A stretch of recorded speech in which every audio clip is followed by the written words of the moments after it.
Praise the Lord. இந்த கால வேளையிலும் மறுபடியும் உங்களை சந்திப்பதில் மிக்க மகிழ்ச்சி அடைகிறேன். இந்த நாளிலும் நாம் ஒரு வேத வசனத்தை தியானிப்போம்.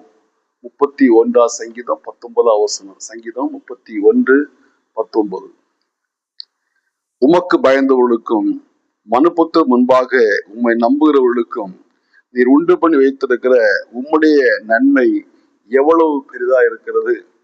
இந்த சங்கீதத்துல நான் வாசிக்கும் போது உம்மை நம்புகிறவர்களுக்கும் உமக்கு பயந்தவர்களுக்கும் உம்மை நம்புகிறவர்களுக்கும் நீர் உண்டு பண்ணி வைத்திருக்கிற நன்மை எவ்வளவு பெரிதா இருக்கிறது என்று சங்கீதக்காரனாகிய தாவீது சொல்கிறார். பிரியமானவர்களே, ஆண்டவருக்கு பயந்தவர்களுக்கும் ஆண்டவரை நம்புகிறவர்களுக்கும் ஏராளமான நன்மைகளை ஆண்டவர் வைத்திருக்கிறதே வேதத்துல ஒவ்வொரு புத்தகத்திலும் நான் வாசிக்க முடியும். ஒவ்வொரு புத்தகத்திலும் ஆண்டவரை நம்புகிறவர்களுக்கு ஆண்டவர் வைத்திருக்கிறதான காரியங்களை, நம்பாதவர்கள் பெற்றுக்கொண்டதான நஷ்டங்களை நான் வேதத்துல வாசிக்க முடியும். பாருங்க, ஆதாமை பார்த்து ஆண்டவர் சொன்னார், இந்த கனிகள் எல்லாம் புசிக்கலாம் என்று. புசித்தான். ஒரு சூழல்ல ஆண்டோடைய வார்த்தையை நம்பாமல் ஏவாள் சர்ப்பத்துடைய வார்த்தையை நம்பின போது அந்த பெரிய ஏதேன் தோட்டத்தை இழந்து அங்கிருந்து வெளியே வர வேண்டியதான நிர்பந்தம் வந்தது.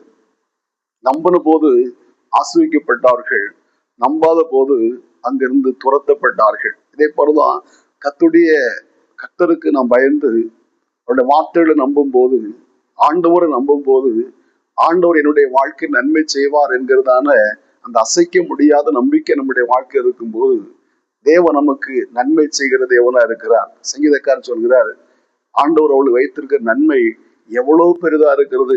ஆண்டவரை நான் நம்புவோமானா நமக்கு பெரிய நன்மையை, ஏராளமான நன்மையை ஆண்டவர் வைத்திருக்கிறார். நம்பாதவர்கள் நன்மையை பெற்றுக் கொள்ள முடியாது, நம்புறவர்கள் நன்மையை பெற்றுக் கொள்வார்கள். 2 ராஜாக்கள் 7:1 நான் வாசிக்கும் போது எலிசா சொல்கிறாரு, நாளை இந்நேரத்துல 1 மரக்கால் கோதுமை மா 1 சேக்கலுக்கும் 2 மரக்கால் வார்கோதுமை 1 சேக்கல் விற்கப்படும் என்று சொன்னார். இந்த வார்த்தையை கேட்ட போது ராஜாவு கைலா கொடுக்கிற அந்த பிரதானி சொன்னா, ஆண்டவர் வானத்துல ஓட்டையை போட்டா கூட, வானத்தில் பனகளை திறந்தா கூட இப்படி நடக்குமா என்று. காரணம், அந்த நாட்கள்ல சீரியாவன் ராஜா இஸ்ரேல் தேசத்தை முற்றுகை போட்டு வந்தான். ஒருவரும் அந்த பட்டணத்திலிருந்து வெளியே போகாமலும் வெளியிருந்து யாரும் உள்ளே வராமலும் இருக்கும்படி கொத்தளம் போட்டு வந்தான். அந்த பட்டணத்துல அவன் சீரியா ராஜா எதிராக வந்தான். ஒருவேளை இஸ்ரேல் ராஜா வேறு ராஜாக்களை இவனுக்கு துணைக்கு அவன் கூலி கொடுத்து அழைத்து விடுவான், அவர்கள் நம்மோட வந்து யுத்தம் பண்ணி விடுவார்கள். ஆகையினாலே இவர்களை யாரையும் வெளியே போக விடக்கூடாது, வெளியிருந்து எந்த ராஜாக்களும் இவனுக்கு உதவி செய்ய வர விடக்கூடாது என்பதுல ரொம்ப ஜாக்கிரதையா இருந்தார்கள். ஆகையினாலே சமாரியாவுல கொடிய பஞ்சம் வந்தது. ஒரு கழுத தலை 80 காசுக்கு விற்கப்படும் மட்டும் கொடிய பஞ்சம் வந்தது. புறாக்களு போடுகிற கார்படி பயிறு 5 வெள்ளிக்காசு விற்கப்படுகிற அளவுக்கு பஞ்சம். மாத்திரமல்ல, சாப்பிட ஒன்றுமே இல்லாம பிள்ளைகளே சமைத்து சாப்பிடக்கூடிய அளவுக்கு தேசத்துல கொடிய பஞ்சம் வந்தது. ராஜாவை பார்த்து முறையிட்டார். ராஜா சொல்கிறாரு, கர்த்தர் உங்களுக்கு கொடுக்காம இருந்தா நான் எதிலிருந்து கொடுக்க முடியும்? களஞ்சியத்திலிருந்து ஆலை இருந்தா, களஞ்சியத்திலிருந்து தானியம் இல்லை, ஆலையிலும் திராட்சை ரசம் இல்லை, ஒண்ணுமே இல்லை, எல்லாம் வெறுமை நிலைமையில காணப்படுகிறோம். ஆண்டவர் ஏதாயிலும் செய்தாதான் நம்முடைய வாழ்க்கையில நன்மை உண்டாகும் என்று ராஜாவும் கைவரித்து விடுகிறார். பாருங்க, அந்த சூழலில் தான் எலிசா சொல்லுகிறாரு, நாளை இந்நேரத்துல 1 மரக்கால் கோதுமை மா 1 சேக்கலுக்கும் 2 மரக்கால் வார்கோதுமை 1 சேக்கலுக்கும் விற்கப்படும் என்று. ராஜாவும் நம்பவில்லை, ராஜாவும் நம்பியிருக்க வாய்ப்பு இல்லை. ஆனாலும் சரி, எலிசா சொல்லுகிறாரே பார்க்கலாம் என்று சொல்லி அவன் வீட்டுக்கு போயிருப்பான். நடந்தது என்ன? அன்றைக்கு ராத்திரி அந்த சீரியுடைய பாளையத்துல ஆண்டவர் ரதங்களின் இறைச்சலையும் குதிரையுடைய இறைச்சலையும் கட்டளையிட்டபடினாலே அந்த சீரிய ஜனங்கள், யுத்த வீரர்கள், படை வீரர்கள் எல்லாவற்றையும் கூடாரங்களை விட்டு ஜீவன் தப்பும்படி ஓடி போனார்கள் என்று வாசிக்கிறோம். கட்டியிருக்கிற குதிரைய, கட்டியிருக்கிற கழுதைய, வீடு, அந்த கூடாரங்களை அப்படியே விட்டு விட்டு ஓடினார்கள். ராத்திரி சீருடைய பாளையத்துல 4 குஷ்டரோகிகள் வருகிறார்கள். அவர்கள் வந்து பார்த்தா ஒரு கூடாரத்துல போறார்கள். அங்க சாப்பாடு இருக்குது, வெள்ளி இருக்குது, பொண்ணு இருக்குது, உச்சிதங்கள் இருக்குது, அவர்கள் வயர் நிறைய சாப்பிட்டார்கள். ரொம்ப நாள் பசியா இருந்தது. இப்போ இந்த சாப்பாடு கிடைத்ததும் வயர் நிறைய சாப்பிட்டார்கள். வெள்ளியை பொண்ணை கொண்டு வெளியே மறைத்து வைத்தார்கள். வேறொரு கூட இடத்துல போனார்கள், அங்கு போய் சாப்பிட்டார்கள். அங்கிருந்த உச்சிதங்களை கொண்டு மறைத்து வைத்தார்கள். அப்போது அவர்கள் ஒருவன் சொல்கிறான், இந்நாள் நற்செய்தி அறிவிக்க வேண்டிய நாள். நாம் பொழுது விடியும் மட்டும் காத்திருப்போமானால் குற்றம் நம்ம மேல சுமரும். பட்டணத்துக்குள்ள ஜனங்கள் பசினால வாடுகிறார்கள். பிள்ளைகளை சமைத்து சாப்பிடக்கூடிய அளவு கொடிய பஞ்சம். புறாக்கள் போடுகிற அந்த பயிறு கூட 5 வெள்ளிக்காசு விற்குது. நாம் இந்த சம்பவத்தை ராஜாவை அறிவிப்போம் என்று சொல்லி ராஜா அரண்மனைக்கு அறிவித்தார்கள். அறிவித்த போது ராஜாவும் நம்பவில்லை. ஆனாலும் அவர்களை அந்த என்ன நடந்தது என்று விசாரிக்கும்படியாக பார்க்கும்படியாக சில ரத குதிரைகளை ராஜா அனுப்பினான்.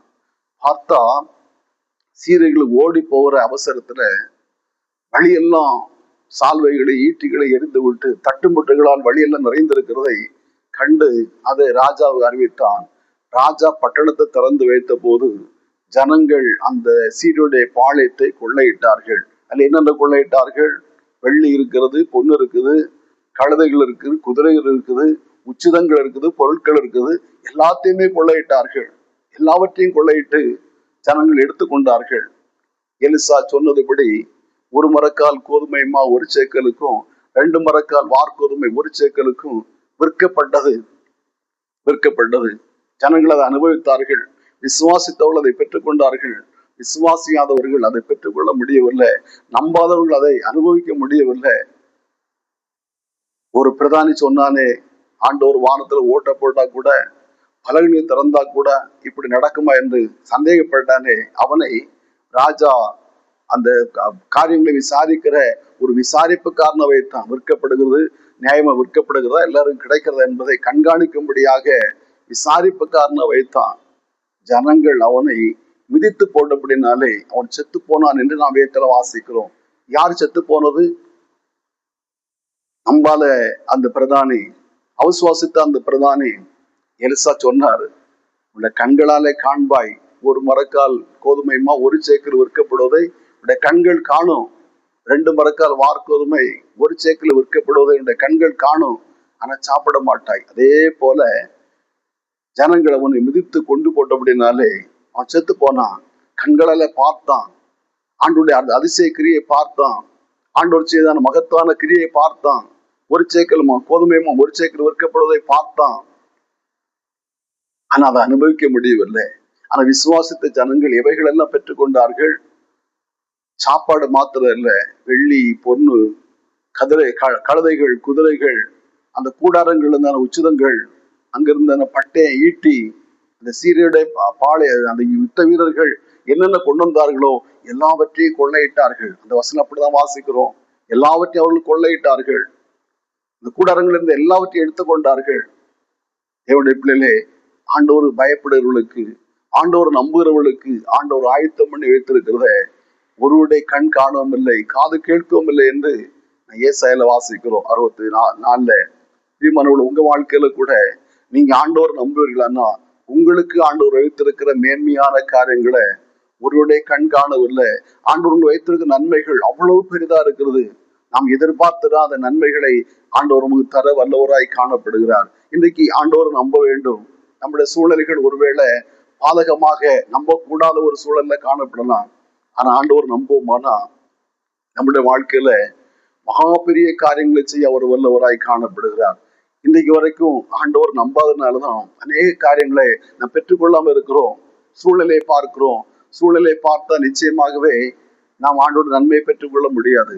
சூழ்நிலையை பார்த்தா நாம் அமிழ்ந்து போவோம்.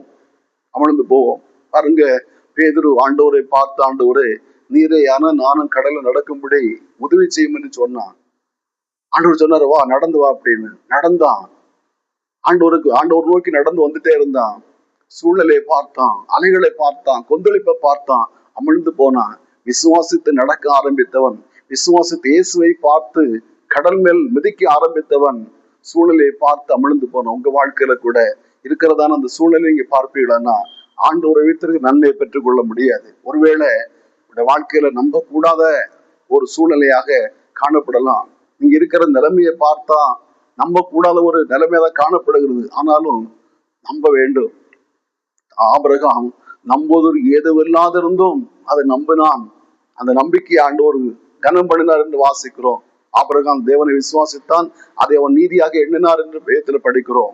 உங்க வாழ்க்கையில கூட நம்புவதற்கு எதுவில்லாத காரியமா இருந்தாலும் நம்புவீர்களானா உங்க வாழ்க்கையில நன்மைகளை செய்ய வல்லவராய் காணப்படுகிறார். ஆண்டோட சமூகத்தில் அந்த நம்பிக்கையை தரும்படியே ஜெபிப்போமா?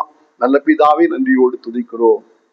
சங்கீதக்காரர் சொல்கிறார், உமக்கு பயந்தவர்களுக்கும் உடைய வார்த்தையை நம்புகிறவர்களுக்கும் நீர் ஆயத்தம் பண்ணி வைத்திருக்கிற நன்மை அவ்வளவு பெரிதா இருக்கிறது நாங்கள் வாசிக்கிறோம்ப்பா. எங்க வாழ்க்கையில கூட கர்த்தாவே, இயேசுப்பா உமக்கு ஸ்தோத்திரம். அவனை நம்புவதற்கு ஏதுவல்லாத தீமைகள் எங்களை சூழ்ந்து கொண்டிருக்கிறதப்பா. இயேசுப்பா உமக்கு ஸ்தோத்திரம். நம்புவதற்கு நாங்கள் ஆண்டவருக்கு ஏதுவல்லாத சம்பவங்கள் நிகழ்ந்து கொண்டிருக்கிறது ஆண்டவரே. கர்த்தாவே உமக்கு ஸ்தோத்திரம். ஆனாலும் ஆபிரகாமை போல நம்புவதற்கு ஏதுவில்லாதிருந்தும் அவன் தேவனை ஆபிரகாம் நம்பினார் என்று வாசிக்கிறோமே. அதே போல உம்மை நம்பி நீர் எங்களை வைத்த நன்மைகளை பெற்றுக் கொள்ளக்கூடிய கிருபைகளை ஆண்டவர்களை தர வேண்டும் என்று ஜெபிக்கிறப்பா. ஏசப்பா, அந்த வார்த்தையை கேட்கிற அருமையான நம்முடைய பிள்ளையோட வாழ்க்கையில நன்மைகளை செய்வீரே, நன்றி செலுத்துறப்பா. நன்றி செலுத்துவோம் ஆண்டவரே. இந்த வார்த்தைகள் ஒவ்வொரு நாளும் அறிக்கையிட்டு ஜெபிக்கக்கூடிய கிருபைகளை அப்பா நீ தர வேண்டும் என்று ஜெபிக்கிறோம். நம்முடைய நல்ல நாமத்தை மையப்படுத்துங்க. இயேசு நல்ல பிதாவே. ஆமென், ஆமென். ஆண்டவர் நம்மை ஆசீர்வதிப்பார்.